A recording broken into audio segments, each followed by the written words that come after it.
Hi guys, इस video के अंदर हम लोग यहाँ पे बात करने वाले हैं चार्ट पैटर्न्स के बारे में। बेसिकली ये जो भी हमारे पास टेक्निकल चार्ट्स होते हैं जो कि आपको अभी स्क्रीन पे देखने को मिल रहे हैं, इनके अंदर ढेर सारे चार्ट पैटर्न्स हमें देखने को मिल जाते हैं जिसके बेसिस पे हम ट्रेड कर सकते हैं। अपनी एंट्री को, एग्जिट को और स्टॉप लॉसेस को यहाँ पे प्लान भी करा जा सकता है। बट इसके अंदर बहुत सारे पैटर्न्स हैं जिसके हिसाब से आपको ट्रेंड के डायरेक्शन, ट्रेंड का रिवर्सल दोनों ही चीज़ें देखने को मिल जाती है। तो इन्हीं चार्ट पैटर्न्स को हम लोग ने टोटल यहाँ पे 3 कैटेगरी के अंदर डिवाइड यहाँ पे कर रखा है। आप यहाँ पे देख सकते हैं कि जो सारे के सारे चार्ट पैटर्न है वो हमने टोटल यहाँ पे 3 कैटेगरी के अंदर डिवाइड कर दिए हैं। सबसे पहले है यहाँ पे रिवर्सल चार्ट पैटर्न्स, जिसके अंदर हमें double top, double bottom, head and shoulder, inverted head and shoulder, rising veg, falling veg, inverted cup and handle, inverted Adam and ewe और एडम एंड ईव जैसे पैटर्न्स देखने को यहाँ पे मिल जाते हैं। इसी तरीके से हमारे पास जो दूसरा यहाँ पे कैटेगरी होती है वो होती है कंटिन्यूएशन चार्ट पैटर्न्स की, जिसके अंदर falling wedge, rising wedge, bullish rectangle, bearish rectangle, bullish pennant, bearish pennant, ascending broadening veg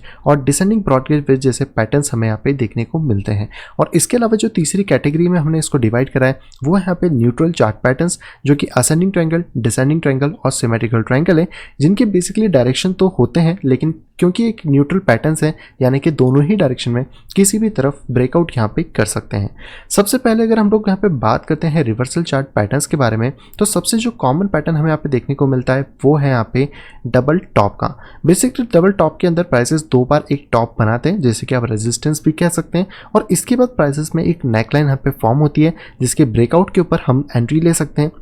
या फिर नेकलाइन के रिट्रेस पे हम एंट्री ले सकते हैं। और जितनी हाइट इस डबल टॉप की होती है उतनी ही हाइट का हम टारगेट यहाँ पे सेट करते हैं और स्टॉप लॉसेस को प्रीवियस स्विंग हाई के ऊपर हम यहाँ पे रखते हैं। और इसी तरीके का जस्ट अपोजिट होता है डबल बॉटम, जिसके अंदर हम यही सारी चीज़ें फिर से करते हैं, जहाँ पे कि प्राइसेस बॉटम आउट होता है, जहाँ पे एक सपोर्ट बनाता है और प्राइसेस नेकलाइन को ब्रेक के बाद हमारी एंट्री होती है और हम उसके बराबर का टारगेट यहाँ पे सेट करते हैं। अगर हम अभी चार्ट्स के अंदर देखने की कोशिश करें तो यहाँ पर हमें डबल बॉटम देखने को यहाँ पे मिल जाता है, जो कि आप इस पोजीशन में देख सकते हैं। जैसे कि मैंने आपको सपोर्ट रेजिस्टेंस की वीडियो में बताया था कि बॉडी से लेकर विक तक आप चाहें तो पूरा की पूरा एक जोन यहाँ पे ड्रॉ कर सकते हैं। ये जो पूरा की पूरा जोन है, इस जोन के अंदर आपको देखने को मिलेगा कि जो हमें यहाँ पे टचेस मिल रहे हैं, ये है पहला वाला और ये है यहाँ पे दूसरा वाला। ये दोनों ही एज अ डबल बॉटम की तरह एक्ट कर रहे हैं और इसी डबल बॉटम के ऊपर जहाँ पे इसका प्राइस एकदम लास्ट पॉइंट पे है वहाँ पे मार्केट एक्चुअली में एक नेक लाइन को यहाँ पे फॉर्म कर रहा है। तो आप यहाँ पे देख सकते हैं, यहाँ पे आपको देखने को मिल जाती है नेकलाइन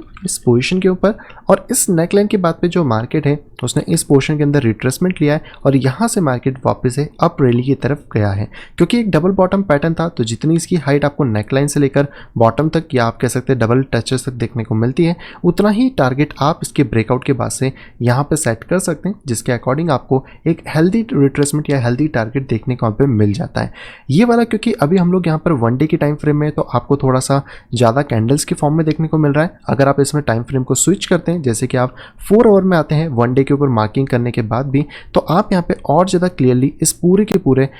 डबल बॉटम को यहाँ पे ऑब्जर्व कर सकते हैं। हालांकि यहाँ पे जो प्राइसेस है वो नेकलाइन के थोड़ा सा अंदर ऊपर आए हैं, जैसे कि मैंने सपोर्ट रेजिस्टेंस की वीडियो में भी बताया था कि प्राइसेस कभी भी एकदम से पर्टिकुलरली एक लाइन पे नहीं आते हैं, वो थोड़ा अप डाउन करते हैं। लेकिन आपको यहाँ पे एक डबल बॉटम पैटर्न देखने को मिल जाता है और इस डबल बॉटम पैटर्न को आप इस तरह भी यहाँ पे ड्रॉ कर सकते हैं, जिसके ब्रेकआउट के बाद मार्केट रिट्रेस करा और मार्केट वापस से ऊपर की तरफ यहाँ पे गया है। तो ऐसी पोजीशंस के अंदर आप सिंपली अपने यहाँ पे लॉन्ग पोजीशन की टूल को ले सकते हैं, जिससे कि आपकी एंट्री यहाँ पर हो। आपके स्टॉप को आप अपने प्रीवियस वाले स्विंग लो के नीचे यहाँ पे रख सकते हैं और आपका टारगेट आप यहाँ पे सेट कर सकते हैं अपनी एंट्री के ऊपर, और अनदर टारगेट आप सेट कर सकते हैं आपके प्रीवियस हाइस के ऊपर। और अगर आपके पास यहाँ पे और ज़्यादा मोमेंटम है, आपके पास ज़्यादा प्राइसेस के अंदर फ्लक्चुएशंस है, तो आप इस स्टॉप लॉस को थोड़ा सा और छोटा कर सकते हैं, जैसे कि आप यहाँ पे अपने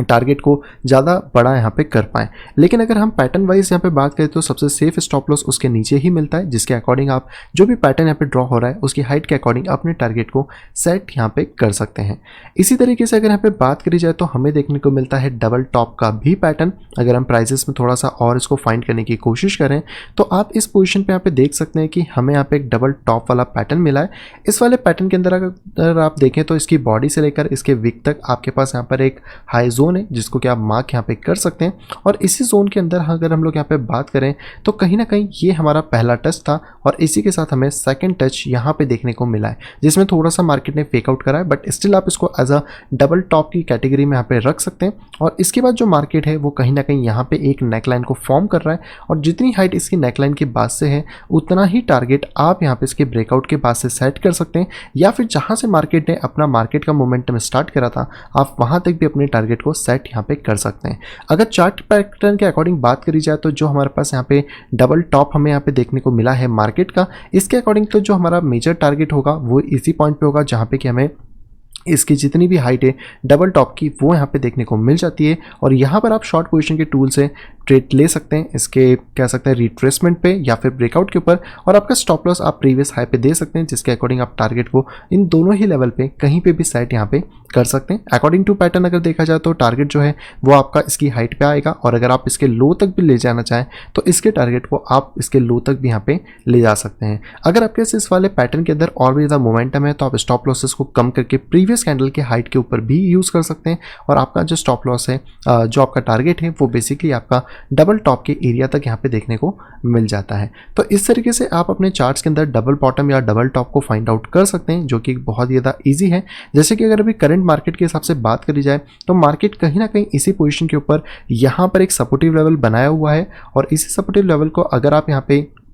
देखने की कोशिश करते हैं तो ये पहला टच और ये मार्केट का दूसरा टच इस पोजीशन के ऊपर है। जिसकी नेकलाइन की अगर बात करें तो मार्केट की नेकलाइन ऑलमोस्ट इस जोन के आसपास है, और यहाँ पर जो मार्केट है वो एक डब्ल्यू स्ट्रक्चर को फॉर्म कर रहा है, जिसे कि आप डबल बॉटम यहाँ पे कह सकते हैं। और जब कभी भी मार्केट इसको यहाँ पे ब्रेकआउट अप डायरेक्शन में करेगा तो जितनी हाइट एक्चुअल में इसकी होगी उतना ही हाइट का टारगेट हम लोग यहाँ से सेट कर सकते हैं। तो जैसे ही मार्केट यहाँ पे ब्रेकआउट लेता है हम लोग अपने लॉन्ग की पोजिशंस को इसके ब्रेकआउट पे या फिर उसके रिट्रेसमेंट पे ले सकते हैं। स्टॉप लॉस को हम प्रीवियस लो के नीचे रख सकते हैं और टारगेट को हम सेट कर सकते हैं जितनी मार्केट में इसकी हाइट है, या फिर जो मार्केट का जो प्रीवियस हाई था जहां पे कि मार्केट जाता है उस वाले लेवल तक भी आप उसको सेट यहां पे कर सकते हैं। पर अकॉर्डिंग टू चार्ट पैटर्न जो हाइट जितनी पैटर्न की रहती है उतना ही हमारा टारगेट यहाँ पे सेट होता है, और इसके अकॉर्डिंग ट्रेड आप इजी तरीके से यहाँ पे डाल सकते हैं। दूसरे अगर दोस्तों यहाँ पे चार्ट पैटर्न की बात की जाए तो वो है दोस्तों हेड एंड शोल्डर, या फिर आप कह सकते हैं इन्वर्टेड हेड एंड शोल्डर, जो कि आपको यहाँ पे देखने को मिल जाता है। और इसमें अंदर आपको दो शोल्डर्स और एक हेड का कॉम्बिनेशन मिलता है, जहां पे कि इसकी भी नेकलाइन के ब्रेक होने पे हम एंट्रीज यहाँ पे लेते हैं। चार्ट के ऊपर हेड एंड शोल्डर की बात करी जाए तो आप जैसे यहाँ पे देख सकते हैं इस पर्टिकुलर पोजीशन के ऊपर कि यहाँ पे मार्केट के अंदर एक हमें हेड एंड शोल्डर देखने को मिल जाता है। इसका बेसिकली ऑलरेडी टूल अवेलेबल है, तो आप यहाँ पे जाके हेड एंड शोल्डर को ले सकते हैं, और हेड एंड शोल्डर के अंदर आप अपने प्रीवियस शोल्डर, हेड और इसके साथ अपने न्यू शोल्डर की हाइट को यहाँ पे ड्रॉप भी कर सकते हैं। तो इस तरीके से आपका एक हेड एंड शोल्डर यहाँ पे ड्रॉ आउट हो जाता है, और जितनी हाइट हेड एंड शोल्डर के यानी कि हेड की होती है उसकी नेकलाइन तक, ये जो डॉटेड आपको दिख रही है, इतना ही टारगेट आपको यहाँ से ब्रेकआउट के बाद देखने को मिलता है। तो जब कभी भी हमें कोई इन्वर्स हेड एंड शोल्डर मिलता है तो इसके चांसेस ज़्यादा है, अगर ये प्राइजेस के नीचे की तरफ मिल रहा है तो प्राइजेस को ऊपर की तरफ ब्रेक करेगा, और इसकी नेकलाइन के ब्रेक पे या फिर आप कह सकते हैं कि नेकलाइन के ब्रेक के रिट्रेसमेंट के ऊपर हम लोग यहाँ पे एक लॉन्ग की पोजीशन ले सकते हैं। इसका स्टॉप लॉस हमें राइट शोल्डर के नीचे रखना होगा, और टारगेट को हम सेट कर सकते हैं जितनी भी इसकी पर्टिकुलर हाइट है, या फिर जहां से जो प्राइजेस पिछली बार के एक हाई प्राइजेस को लगा के आया है आप वहां तक भी इसको सेट यहां पे कर सकते हैं। पर अकॉर्डिंग टू अगर पैटर्न की बात करी जाए तो मार्केट में जितनी इस हेड की हाइट होने वाली है उतना ही ब्रेकआउट के बाद से आपका जो है मेजर टारगेट यहाँ पे होगा, जिसके अंदर आप अपने टारगेट को सेट कर सकते हैं, और स्टॉप लॉसेस को आप सेट कर सकते हैं राइट शोल्डर के नीचे। अगर इसके पहले भी आपके पास कोई शोल्डर्स यहाँ पे देखने को मिलता है या फिर कोई मोमेंटम मिलता है तो आप अपने स्टॉप लॉसेस को प्रीवियस कैंडल के नीचे भी शिफ्ट कर सकते हैं, जिस कैंडल ने मार्केट को ब्रेकआउट करा था, जिससे कि आपका स्टॉप लॉस थोड़ा कम हो सकता है और मार्केट के जो टारगेट्स हैं वो आपको देखने को यहाँ पे मिल जाएंगे। इसी तरीके से जो इन्वर्टेड हेड एंड शोल्डर होता है वैसे ही हमारे पास होता है नॉर्मल हेड एंड शोल्डर, जो कि आप यहाँ पे देख सकते हैं। आप वापस से इस टूल को यहाँ पे यूटिलाइज कर सकते हैं, जहाँ पे कि आपके पास एक लेफ्ट शोल्डर, राइट का हेड और यहाँ पर आपको राइट शोल्डर देखने को मिल जाता है। फिलहाल में ये जितने भी चार्ट्स हम लोग यहाँ पे ड्रॉ कर रहे हैं थोड़े से अनइवन होते हैं, क्योंकि जो रियल मार्केट है वो थोड़ा सा अनइवनली मूव करता है। जैसे कि हमें चार्ट पैटर्न्स के अंदर चीज़ें दिखती हैं, यहाँ पे बड़ी लाइंस होती हैं, लेकिन अगर हम लोग यहाँ पे वर्कआउट करते हैं रियल पैटर्न्स के ऊपर तो यहाँ पे थोड़े से चेंजेस हमें देखने को मिल जाते हैं। लेकिन जो इसके टारगेट्स हैं वो उतने ही सेम होते हैं, जितनी हाइट आपकी हेड से लेकर नेकलाइन की होगी उतना ही जब ब्रेकआउट आपका होता है तो मार्केट कहीं ना कहीं नीचे की तरफ अपना यहाँ पे प्राइजेस को पुश पुश डाउन करता है। और अगर आपको ये head and shoulder up direction में देखने को मिल रहा है तो आप इसके नेकलाइन के ब्रेक से शॉर्ट के ट्रेड को इनिशिएट कर सकते हैं। स्टॉप लॉस आपको राइट शोल्डर के ऊपर और आपका जो टारगेट है वहां तक प्राइसेस में आप अपने टारगेट को सेट यहाँ पे कर सकते हैं। तो जो भी हेड एंड शोल्डर जब यहाँ पे क्रिएट होता है, चाहे वो इन्वर्टेड हो या फिर नॉर्मल हेड एंड शोल्डर हो, आप इजी तरीके से यहाँ पे ट्रेड ले सकते हैं। और इसके ब्रेकआउट के बाद से जो चांसेस हैं, इसका जितना हेड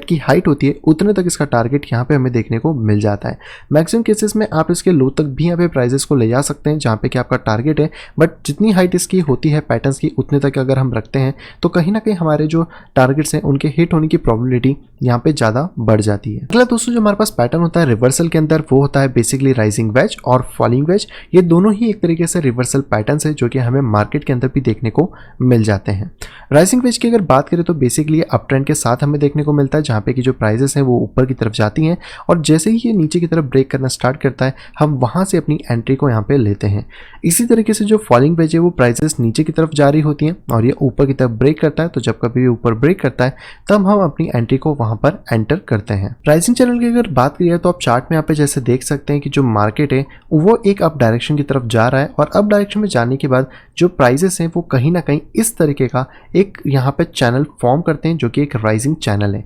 राइजिंग चैनल जैसे मैंने आपको बताया था कि एक बियरिश पैटर्न की तरह एक्ट करता है जब कभी भी एक अप ट्रेंड के अंदर आता है। तो यहाँ पे आप प्राइजेस जब कभी भी अपनी नेकलाइन को ब्रेक करता है जो कि इसके नीचे वाली है, आप वहाँ से एंट्री ले सकते हैं। इसके स्टॉप को आप इसके प्रीवियस स्विंग हाई के ऊपर यहाँ पे रख सकते हैं और इसका जो बेसिकली टारगेट होता है वो इसके लो बॉटम एरिया तक हमें देखने को मिलता है जहाँ पे कि आप अपने टारगेट को सेट यहाँ पे कर सकते हैं। तो ये बेसिकली राइजिंग बेसिस हमें अप ट्रेंड के अंदर देखने को मिलते हैं जहाँ पे कि ट्रेंड को रिवर्स करने की में हेल्प करते हैं और इसके लिए इनको यहाँ पर रिवर्सल पैटर्न की कैटेगरी के अंदर यहाँ पे रखा जाता है। तो इसी तरीके से जो प्राइजेस है वो इसके अंदर है और इसके अंदर फ्लक्चुएशन करने के बाद से प्राइजेस यहाँ से ड्रॉप करके अपने बॉटम एरिया को हिट करने की कोशिश यहाँ पे करते हैं। इसी का जस्ट अपोजिट होता है फॉलिंग वेज जो कि हमने देखा था। तो आप यहाँ पे देख सकते हैं ये प्राइस का एक मोमेंटम है और ये जो प्राइस है प्योर तरीके से नीचे की तरफ ड्रॉप कर रहा है यानी कि डाउन ट्रेंड के अंदर। अगर आप यहाँ पे इन लाइंस को वापस से टेस्ट करते हैं एज अ ट्रेंड लाइन, आप इनको यहाँ पे ड्रॉ करते हैं तो आपको देखने को मिलेगा कि यहाँ पर हमें इस पोजीशन के ऊपर एक फॉलिंग वेज सा मार्केट देखने को मिल रहा है, यानी कि जिसकी जो प्राइजेस है वो नीचे की तरफ मोमेंटम ले रहे हैं और इसका जो ब्रेकआउट पॉइंट है उसी पॉइंट से हम लोग अपनी लॉन्ग की एंट्रीज को, जब कभी भी अपर इसकी जो ट्रेंड लाइन होती है उसको मार्केट ब्रेक करता है तो हम एंट्री इस पोजीशन से लेंगे, स्टॉप लॉसेस को हम इसके नीचे लगाएंगे और इसका जो मेनली टारगेट होगा वो इसके एंड पॉइंट तक होगा जहां से कि इसकी लास्ट वेव जो है वो कंटिन्यू होना स्टार्ट होती है। तो ये बेसिकली एक फॉलिंग वेज है जिसमें जो प्राइजेस हैं वो ऊपर की तरफ से नीचे की तरफ आ रहे हैं और इसके बाद से जो प्राइजेस हैं वो कहीं ना कहीं ऊपर इसको ब्रेक करके मार्केट को इसके लास्ट हाई पॉइंट तक यहाँ पे लेके गए हैं। स्टॉप लॉसेस हम वहीं पे सेम लगाएंगे, जो भी हमारे पास लास्ट लो है उसके नीचे हम इसको सेट कर देंगे, जो कि इसका एक टेक्निकल फॉर्म है जिसके थ्रू आपको इसका पूरा की पूरा जो बेनिफिट है पैटर्न का वो यहाँ पे देखने को मिल जाता है। इसके बाद जो हमें यहाँ पे रिवर्सल पैटर्न में देखने को मिलता है वो मिलता है इन्वर्टेड कप एंड हैंडल। ये बेसिकली एक तरीके से कप और हैंडल का फॉर्मेशन होता है जिसके अंदर जितनी ही कप की हाइट यहाँ पे होती है उतना ही हम एंट्री से लेके अपने टारगेट को सेट यहाँ पे करते हैं। चार्ट पे आप देख सकते हैं कि यहाँ पर हमारे पास एक कप एंड हैंडल का फॉर्मेशन है। कप एंड हैंडल के फॉर्मेशन के लिए हम एक कर्व को यहाँ पे यूज कर सकते हैं जहाँ पे कि जो मार्केट है वो इस तरीके का कप फॉर्म करता है और इसी तरीके से मार्केट जो है वो एक हैंडल को भी यहाँ पे फॉर्म करता है। तो ये एक पूरा कप एंड हैंडल का डिजाइन होता है जहाँ पे कि एक नेकलाइन है और इस नेकलाइन के ब्रेकआउट के बाद से हम कभी भी अगर हमें लॉन्ग पोजीशन लेना है तो हम इसके ब्रेकआउट कैंडल पे या फिर इसके रिट्रेसमेंट पे अपने लिए ट्रेड को यहाँ पे इनिशिएट कर सकते हैं, जिसका स्टॉप लॉस हमारे हैंडल के नीचे की तरफ आएगा जो कि हमारा लास्ट स्विंग लो है और जितनी हाइट एक्चुअल में हमारे पास यहाँ पर कप की होने वाली है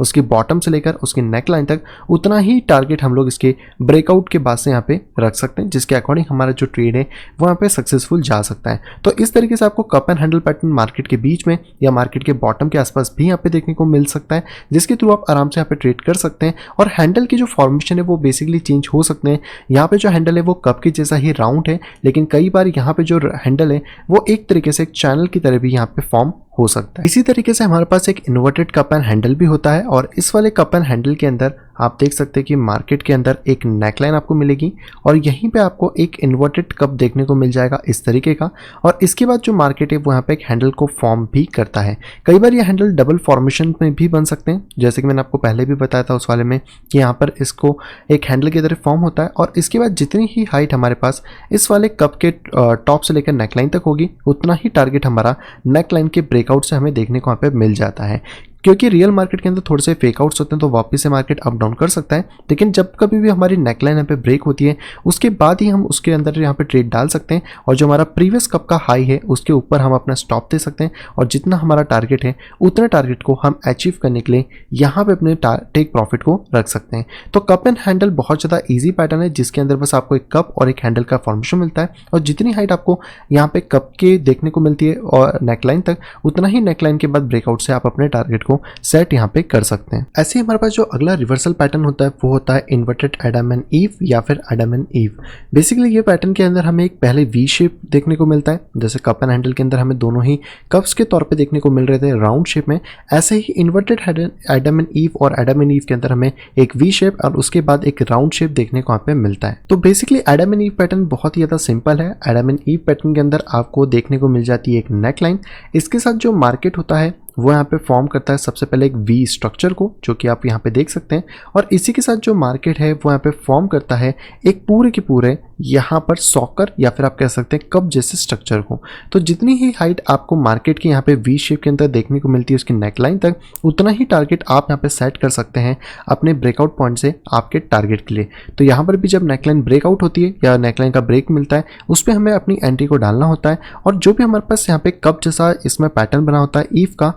उसके जस्ट हम लोग जो भी हमारे पास लास्ट स्विंग लो होता है उसके नीचे हम अपने स्टॉप को दे सकते हैं और हमारे टारगेट तक अपने टारगेट को यहाँ पे सेट करा जा सकता है। तो इस तरीके से आप एडम एंड ईव पैटर्न को फाइंड कर सकते हैं और यहाँ पर आप अपनी एंट्री को ब्रेकआउट पे देके अपने टारगेट तक उस एंट्री को फिल आउट कर सकते हैं और जो भी हमारे पास लास्ट स्विंग लो होगा उसके नीचे आप अपने स्टॉप लॉसेस को यहाँ पे सेट कर सकते हैं। इसी तरीके से आपको यहाँ पे इन्वर्टेड एडम एंड ईव भी देखने को मिल जाता है जिसके अंदर आप अपनी एक नेकलाइन को ड्रॉ कर सकते हैं और इसके अंदर भी जो प्राइसेस हैं वो सेम तरीके से मूव होते हैं। सबसे पहले मार्केट एक वी शेप यहाँ पे आपको रिकवरी बनाता है और उसके बाद मार्केट के अंदर एक राउंड शेप हमें यहाँ पे देखने को मिलता है। तो जितनी हाइट मार्केट की वी शेप की होती है उसके नेकलाइन तक उतना ही आप टारगेट यहाँ पे सेट कर सकते हैं आपके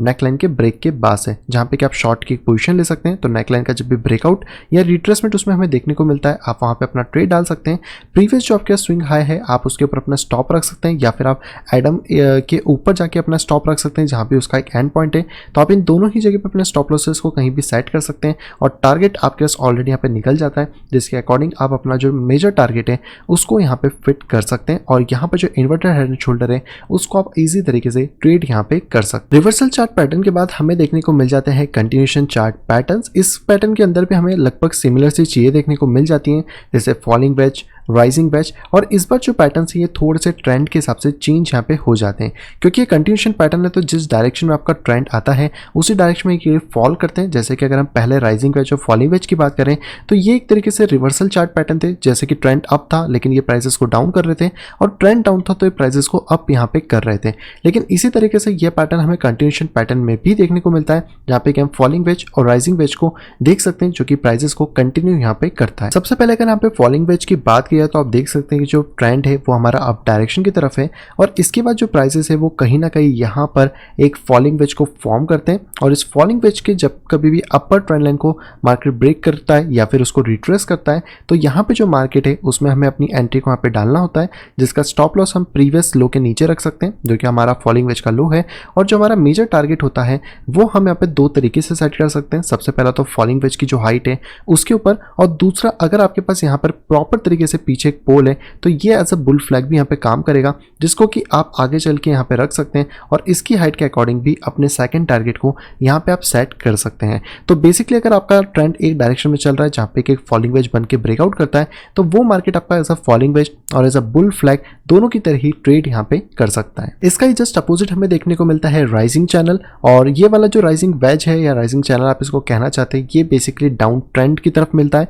तो जैसे आप देख सकते हैं कि यहाँ पे मार्केट का एक डाउन ट्रेंड है, इस डाउन ट्रेंड के बाद मार्केट ने यहाँ पर एक राइजिंग चैनल को फॉर्म करा है और ये वापस से अपने ही डायरेक्शन में नीचे की तरफ ब्रेक करा है। तो इसके अंदर भी एंट्री करना बहुत ज़्यादा ईजी है। जब कभी भी राइजिंग चैनल के नीचे वाला जो ट्रेंड लाइन है ये आपको यहाँ पे ब्रेक होती हुई मिलती है, चाहे आप इसके प्रीवियस लो से ले सकते हैं या फिर करंट प्राइसेस से ले सकते हैं, तो यहाँ से आप अपने एक शॉर्ट की पोजीशन को रेडी कर सकते हैं। आपका स्टॉप लॉस जो है वो आपके प्रीवियस या फिर आप कह सकते हैं राइजिंग वेज के ऊपर होगा, जो भी आपका प्रीवियस स्विंग हाई है और आपका जो पहला टारगेट है वो आप यहाँ पे पर्टिकुलरली सेट कर सकते हैं इसके बॉटम तक, जिससे कि आप इजी तरीके से ट्रेड डाल सकते हैं और आपको एक पूरा प्रॉपर तरीके से यहाँ पे ट्रेड देखने को मिल जाता है। और जैसे कि हमने राइजिंग वेज में देखा था कि अगर कोई भी प्राइसेस एक डायरेक्शन से पर्टिकुलरली आ रहे हैं तो चांसेस बढ़ जाते हैं कि उसी की जो एक और पोल की कॉपी है अगर आप उसको ब्रेकआउट से देखें तो आप अपने सेकंड टारगेट को एज अ बियर फ्लैग की तरह भी यहाँ पे ले सकते हैं और प्राइसेस को और ज़्यादा नीचे की तरफ भी एडजस्ट करके अपने रिवॉर्ड को यहाँ पे बढ़ा सकते हैं। लेकिन अगर आप सिर्फ यहाँ पे राइजिंग चैनल या फॉलिंग चैनल को देख रहे हैं तो जहां तक प्राइसेस स्टार्ट हुए हैं, जहां से कि वो चैनल बनना फॉर्म हुआ है, वहां तक का टारगेट हम सेट कर सकते हैं और स्टॉप लॉसेस को प्रीवियस स्विंग हाई के ऊपर हम लोग यहां पे रख सकते हैं। जिस तरीके से हमने फॉलिंग वेज और राइजिंग वेज देखा था उसी तरीके से हमारे पास बुलिश रेक्टेंगल और बियरिश रेक्टेंगल के फॉर्मेट भी होते हैं। उसी तरीके से बुलिश पैनेट और बियरिश पैनेट और असेंडिंग ब्रॉडगेज वेज और डिसेंडिंग ब्रॉडगेज में हमें देखने को यहाँ पे मिल जाता है। तो अगर हम लोग यहाँ पे बात करते हैं बुलिश पैनेट के बारे में तो वापस से हमें वही चीजें मिलती हैं, जैसे कि प्राइस का एक अपर डायरेक्शन में आना, इसके बाद जो यहाँ पे प्राइसेस है वो पैनेट को फॉर्म करते हैं। पैनेट बेसिकली एक सिमेट्रिकल ट्रायंगल जैसा ही फॉर्मेशन होता है जो कि यहाँ पे फॉर्म होता है और इसके ब्रेकआउट से ही हम अपनी एंट्री को यहाँ पे फिर से लेते हैं, जहाँ पे हमारा स्टॉप लॉस इसके प्रीवियस स्विंग लो के नीचे होगा और इसका जो हमारा टारगेट होता है वो उतना होगा जितना कि इसके पीछे का जो ब्रॉडगेज पार्ट है इसको अगर आप यहाँ पे रखते हैं तो आपको इसका जो टारगेट है वो यहाँ पे देखने को मिल जाता है, जिसके अकॉर्डिंग आप एक बुलिश पैनल को ट्रेड यहाँ पे कर सकते हैं। और बुलिश पैनल के अंदर क्योंकि पीछे भी एक पोल है जैसे कि हमें बुल फ्लैग के अंदर मिलता है और ये भी अगर प्रॉपर प्ले आउट होता है तो आप सेकंड टारगेट के लिए इसको और ज़्यादा आगे के टारगेट्स तक यहाँ पे एक्सटेंड भी कर सकते हैं। लेकिन अगर हम लोग यहाँ पे सिर्फ बात करते हैं बुलिश पैनल के बारे में तो बुलिश पैनल का जो पीछे वाला पोर्शन हम लोगों ने यहाँ पर कह सकते हैं कि पूरा यहाँ पे मेजर करा था, इसको ही हम ब्रेकआउट से नापते हैं और इसके हिसाब से हम टारगेट को वहाँ पे सेट भी करते हैं। जिस तरीके से हम लोगों ने बुल पैनल को देखा था उसी तरीके से एक बियर पैनल भी होता है, जैसे कि प्राइसेस जो है वो नीचे की तरफ ड्रॉप कर रहे हैं और यहाँ पे जो प्राइसेस है वो आके कहीं ना कहीं इस तरीके का एक पैनल यहाँ पे फॉर्म कर देते हैं। इस पैनल के बाद भी जो नीचे की ट्रेंड लाइन है जब कभी भी ये ब्रेक होती है तो वहां से हम लोग अपने शॉर्ट के ट्रेड को इनिशिएट यहाँ पे करते हैं और इसका जो स्टॉप लॉस है वो हम पैनल के ऊपर या फिर जो प्रीवियस स्विंग हाई उसके ऊपर यहाँ पे सेट कर सकते हैं। और जितनी हाइट हम लोगों को यहाँ पे पैनल की बैक हैंड के साइड में जो ब्रॉडगेज फॉर्म है उसमें देखने को मिलती है उतनी ही हाइट पे हम लोग अपना फर्स्ट टारगेट यहाँ पे सेट कर सकते हैं। फिर आप सिर्फ अगर सिर्फ पैनल के बेसिस पे ट्रेड कर रहे हैं तो आप उसके जो टारगेट है उसको डायरेक्टली इसके पूरी हाइट को मेजर करके अपने टारगेट को सेट यहाँ पे कर सकते हैं और यही हमें देखने को मिलता है जो कि है बियरिश पैनल। इसके साथ अगर आप पीछे के इस पूरे पोल को भी यहाँ पे मेजर करने की कोशिश करते हैं तो आपको एक पोल देखने को मिल जाता है, जिसके अकॉर्डिंग अगर आप प्राइसेस को देखें तो आप अपने लिए एक बियरिश यहाँ पे फ्लैग भी देख सकते हैं और ये वाला जो पूरा की पूरा पोर्शन हमें यहाँ पे देखने को मिलता है ये एज अ बियरिश फ्लैग भी एक्ट कर सकता है, जिसमें जो हमारा टारगेट है वो पीछे वाला जो पोल है उसके अकॉर्डिंग हमें नीचे तक देखने को मिल जाता है। बुलिश पैनल के बाद हमारे पास होता है असेंडिंग ब्रॉडगेज वेज और इसके साथ होता है डिसेंडिंग ब्रॉडगेज वेज। तो ये भी यहाँ पे आप कह सकते हैं कि एक तरीके से कंटिन्यूएशन पैटर्न्स है। तो अगर हम इसको वापस से चार्ट के ऊपर आके देखने की कोशिश करें तो आप देख सकते हैं कि यहाँ पे जो प्राइसेस हैं वो एक डायरेक्शन के अंदर जा रहे हैं और इसके बाद जो प्राइसेस है वो कहीं ना कहीं इस तरीके से एक ब्रॉडगेज फॉर्मेशन पैटर्न को यहाँ पे फॉर्म करते हैं और इसी ब्रॉडगेज पैटर्न के अंदर आपके पास जो पीछे वाला पोल होता है आप डायरेक्टली इसकी हाइट को पूरा यहाँ पे मेजर कर सकते हैं और इसी हाइट के अकॉर्डिंग इसके बॉटम से लेकर आप अपने टारगेट को या फिर इसके ब्रेकआउट से टारगेट को आप यहाँ पे मेजर आराम से कर सकते हैं। तो जहाँ पे आपको अगर कोई भी पोजीशन ट्रेड करना है तो आप इसके ब्रेकआउट से ले सकते हैं। इसका जो स्टॉप है बेसिकली वो आप इसके प्रीवियस लो के नीचे यहाँ पे रख सकते हैं और टारगेट को आप यहाँ पे सेट कर सकते हैं आपके जितने भी पोल की हाइट है वहाँ तक। तो एक तरीका यह है। दूसरे तरीके की अगर बात करें तो जितना इसका ब्रॉडगेज फॉर्मेशन आपको देखने को मिलता है उतनी ही हाइट आप वापस इसके ब्रेकआउट से भी रख सकते हैं और अपने टारगेट को वहां तक भी सेट यहाँ पे कर सकते हैं। इसी तरीके से आपको यहाँ पे डिसेंडिंग ब्रॉडगेज वेज भी देखने को मिल जाता है, जहाँ पे कि जो प्राइसेस हैं अगर आप उनको देखेंगे तो वो एक डाउन ट्रेंड के अंदर होती हैं और उसके बाद जो प्राइसेस हैं वो कहीं ना कहीं एक यहाँ पे ब्रॉडगेज फॉर्मेशन क्रिएट करती हैं जो आपको आगे की तरफ देखने को यहाँ पे मिलता है। इसी की तरह अगर आप यहाँ पर इसके हाइट को मेजर करते हैं तो इसका जो नीचे का ब्रेकआउट एरिया है जहाँ से कि आप अपने ट्रेड को इनिशिएट कर सकते हैं, तो यहाँ पे आप अपने शॉर्ट के ट्रेड को एक बार स्टार्ट कर सकते हैं और जिसका प्रीवियस हाई है वहाँ पे आप अपना स्टॉप दे सकते हैं और इसकी जितनी हाइट आपने मेजर करी है उसके अकॉर्डिंग आप अपना टेक प्रॉफिट यहाँ पे एडजस्ट कर सकते हैं। और इसी की तरह क्योंकि ये कंटिन्यूएशन पैटर्न के फॉर्म में आता है तो जितनी इसकी प्रीवियस हाइट है जो आपको प्रीवियस हाई से प्रीवियस लो पे मिल जाती है तो यही आप वापस से इसके ब्रेकआउट से भी कंटिन्यू कर सकते हैं और अपने लिए एक और नया टारगेट आगे भी सेट यहाँ पे कर सकते हैं। बट अगर पैटर्न के अकॉर्डिंग बात करी जाए तो आपको यहाँ पर जो फॉर्मेशन है इसका ब्रॉडगेज वाला जितनी उसकी हाइट है उतना ही आपको ब्रेकआउट के बाद से आपका टारगेट देखने को यहाँ पे मिल जाता है। कंटिन्यूएशन चार्ट पैटर्न के बाद यहाँ पे बारी आती है न्यूट्रल चार्ट पैटर्न्स के बारे में, जो इसके अंदर ascending triangle, triangle, descending triangle और सिमेट्रिकल ट्रायंगल, ये 3 तरीके के पैटर्न्स हमें देखने को मिल जाते हैं। अगर असेंडिंग ट्रायंगल की बात करी जाए चार्ट के ऊपर, तो आप यहाँ पे चार्ट पे देख सकते हैं कि जो प्राइस है पहले वो नीचे से एक अप डायरेक्शन के अंदर कंटिन्यू होता है, वहीं पे जो प्राइसेस है वो कहीं ना कहीं अपने लिए एक रेजिस्टेंस जोन को फॉर्म करती है, और अगर नीचे के हिसाब से बात करी जाए तो जो ट्रेंड लाइंस है वो कहीं ना कहीं इसको एक हैवीली सपोर्ट यहाँ पे देने की कोशिश करती हैं, और यही जो पूरा फॉर्मेशन है ये एक असेंडिंग ट्रायंगल को फॉर्म करता है, जिसके अंदर मैक्सिमम परसेंटेज चांसेस होते हैं कि जितना इसका पीछे का ब्रॉड गेज हाइट है जो कि इसके टॉप और बॉटम को ज्वाइन करता है, उतना ही टारगेट आप इसके ब्रेकआउट के बाद से एक्सपेक्ट यहाँ पे कर सकते हैं। तो जब कभी भी इसका ब्रेकआउट आपको देखने को मिले तो आप डायरेक्टली वहाँ पे एंट्री रख सकते हैं, अपने टारगेट को इसकी हाइट तक एडजस्ट कर सकते हैं, और स्टॉप लॉसेस को आप इस असेंडिंग ट्रायंगल के बॉटम एरिया पे सेट यहाँ पे कर सकते हैं। और जैसे कि हमने बात करी थी कि ये पैटर्न क्योंकि न्यूट्रलाइज है, तो कई बार ये पैटर्न अपोजिट डायरेक्शन की तरफ भी ब्रेक हो जाते हैं। जैसे कि आप यहाँ पे देख सकते हैं कि प्राइसेस भले कंटिन्यू नीचे की तरफ से ऊपर की तरफ आ रहे थे, जहाँ पे कि मार्केट एक असेंडिंग ट्रायंगल को फॉर्म कर रहा था, बट ये असेंडिंग ट्रायंगल नीचे की तरफ ब्रेकआउट हुआ, तो इसके नीचे की तरफ ब्रेकआउट होने पे जो किसी नीचे की ट्रेंड लाइन है वहाँ से आप एंट्री को ले सकते हैं, स्टॉप को आप इसके ऊपर पुट डाउन कर सकते हैं, और जितनी हाइट आपको इस ट्रायंगल की देखने को वहाँ पे मिल जाती है बैकग्राउंड में जहाँ पे इसका एक ब्रॉड गेज फॉर्मेशन है, वहाँ से आप इसके टारगेट को सेट डायरेक्टली यहाँ पे कर सकते हैं, और इसके अकॉर्डिंग आप अपने पास जो असेंडिंग ट्रायंगल है अगर वो अपोजिट डायरेक्शन में ब्रेक करता है तो भी आप आराम से यहाँ पे ट्रेड करके अपने टारगेट तक उसको अचीव यहाँ पे होता हुआ देख सकते हैं। और बेसिकली अगर बात करी जाए तो जितनी इसकी हाइट होती है वहाँ तक तो एटलीस्ट जो प्राइजेस हैं जहाँ पे कि आपका असेंडिंग ट्रायंगल का बॉटम एरिया स्टार्ट होता है वहाँ पे आप अपने पहले टारगेट को सेट कर सकते हैं, और बाकी जितना आपने यहाँ पे डिस्टेंस को कवर करा था उसके अकॉर्डिंग आप अपने सेकंड टारगेट को भी सेट वहाँ पे कर सकते हैं। और अगर आपके पास कोई भी एक स्विंग हाई इसके अंदर ही देखने को मिल जाता है तो आप अपने स्टॉप को और ज़्यादा कम कर सकते हैं, जिससे कि आपका प्रॉफिट रेशियो यहाँ पे बढ़ जाए। बट अगर आप क्लासिकल पैटर्न के तौर पे जाते हैं तो आपका स्टॉप आपके जो असेंडिंग ट्रायंगल है उसकी हाइट के ऊपर यहाँ पे रहने वाला है। इसी तरीके से हमारे पास दूसरा जो पैटर्न है वो है बेसिकली डिसेंडिंग ट्रायंगल, जो कि हमें यहाँ पे देखने को मिल जाता है। इसके अंदर एक नीचे सपोर्ट होता है और ऊपर की तरफ से आपको एक डाउन ट्रेंड लाइन देखने को मिल जाती है। जितनी हाइट आप एक्चुअली यहाँ पे मेजर कर सकते हैं इसके टॉप टू इसके बॉटम पे जो कि इसका प्रीवियस ब्रॉड गेज फॉर्म है, उतना ही आप अपना टारगेट रख सकते हैं इसके ब्रेकआउट के पास से, जहाँ पे कि आप इजी तरीके से अपने लिए एक शॉर्ट का ट्रेड यहाँ पे एक्टिवेट कर सकते हैं। स्टॉप लॉस को आप इस ट्रायंगल के हाइट के ऊपर रख सकते हैं या फिर प्रीवियस स्विंग हाई के, और जितना इसका टारगेट है उतने में आप अपना यहाँ पे टेक प्रॉफिट सेट कर सकते हैं। क्योंकि डिसेंडिंग ट्रायंगल बेसिकली एक बेरिश पैटर्न है तो ये आपको बहुत हद तक एक ही तरफ मार्केट के जाता हुआ मिलेगा, तो 70-80% चांसेस है कि जो भी आपको डिसेंडिंग ट्रायंगल मिलता है वो मार्केट को नीचे की तरफ ही ब्रेक डाउन यहाँ पे करेगा। जैसे कि हमने इस पैटर्न में देखा है कि जो डिसेंडिंग ट्रायंगल है वो बेसिकली एक न्यूट्रल पैटर्न है, यानी कि वो ऊपर की तरफ भी ब्रेक कर सकता है। तो अगर आपको वापस यहाँ पे एक और इस तरीके का डिसेंडिंग ट्रायंगल देखने को मिल जाता है जो कि अपने अपोजिट डायरेक्शन की तरफ यहाँ पे ब्रेक कर रहा है, तो आप डेफिनेटली उसको भी यहाँ पे ट्रेड कर सकते हैं। जब कभी भी आपको इसकी ऊपर की ट्रेंड लाइन ब्रेक होती हुई मिलती है आप उस ट्रेंड लाइन के अकॉर्डिंग अपनी एंट्रीज को यहाँ पे सेट कर सकते हैं,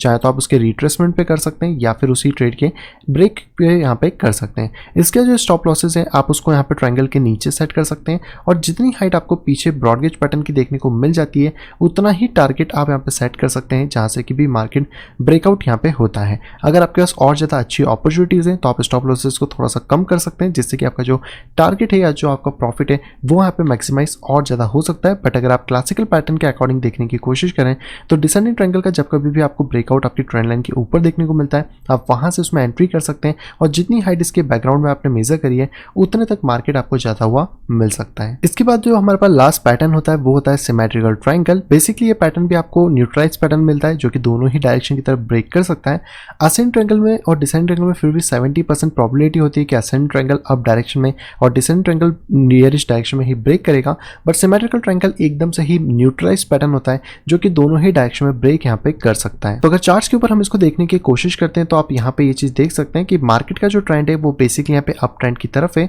और यहाँ पे जो मार्केट है वो एक सिमेट्रिकल ट्रायंगल को फॉर्म इस पोजीशन पे करता है, जहाँ पे कि इसके ब्रेकआउट के बाद से हम ऑलरेडी अपने एंटर कर सकते हैं टारगेट्स के अंदर। अगर क्लासिकल पैटर्न के सबसे बात करें तो मार्केट का जो स्टॉप लॉस है यानी कि इस पैटर्न के अकॉर्डिंग वो इस ट्रायंगल के बाहर होगा, यानी कि प्रीवियस लो के ऊपर, और जितनी इसकी हाइट इसके बैकएंड से लेकर इसके बैकएंड वाले ब्रॉडगेज पोर्शन की है उतना ही आप यहाँ से इसके एग्जीक्यूशन पॉइंट से या फिर आप कह सकते हैं कि ब्रेकिंग पॉइंट से अपने टारगेट को सेट यहाँ पे कर सकते हैं। तो ये बेसिकली एक कंटिन्यूएशन डायरेक्शन के अंदर ट्रेंड है जहाँ पे कि आपको एक ट्रेड देखने को मिल जाता है। इसी तरीके से इसका एक अपोजिट पोर्शन भी है क्योंकि एक न्यूट्रलाइज पैटर्न है, तो आप देख सकते हैं कि जो प्राइसेस है वो तो यहाँ पे अप डायरेक्शन के अंदर तरफ जा रही है, लेकिन यहाँ पे जब मार्केट अपने लिए एक सिमेट्रिकल पैटर्न को यहाँ पे ड्रॉ करता है तो मार्केट कहीं ना कहीं नीचे की तरफ इसको ब्रेक डाउन कर देता है। तो ऐसा केसेस के अंदर हम लोग अपना शॉर्ट पोजीशन इसी नेकलाइन की ब्रेक थ्रू पे रख सकते हैं। अपना जो स्टॉप है वो हमें क्लासिकल पैटर्न के अकॉर्डिंग प्रीवियस जो इसका हाई है या फिर जो इसकी बाउंड्री है लास्ट की वहाँ पे रखना होगा। एंड टारगेट के अकॉर्डिंग अगर बात करी जाए तो जितनी हाइट इसकी पीछे के ब्रॉडगेज पोर्शन की है उतनी ही हाइट को आप यहाँ से मेजर भी कर सकते हैं। आप चाहें तो इसको टॉप टू बॉटम मेजर कर सकते हैं या बॉटम टू टॉप कर सकते हैं, और इसके ब्रेकआउट के बाद से आप अपने टारगेट को इस हिसाब से डायरेक्टली सेट यहाँ पे कर सकते हैं। और इस पैटर्न के अपोजिट डायरेक्शन के ब्रेक होने के केस के अंदर भी आप इजी तरीके से ट्रेड यहाँ पे कर पाएंगे। तो बेसिकली यही थे सारे के सारे चार्ट पैटर्न जो कि आपको देखने को मिल जाते हैं, और इसको हम टोटल यहाँ पे 3 कैटेगरी के अंदर क्लासीफाई करके रखते हैं, जो कि रिवर्सल, कंटिन्यूशन और न्यूट्रल की कैटेगरी आती है। तो आप इन पैटर्न्स को ट्राई आउट कर सकते हैं और इसके अकॉर्डिंग अपने जो टारगेट है, अपनी जो एंट्री है, अपने जो स्टॉप लॉसेज है, उनको यहाँ पे डिफाइन आप कर सकते हैं।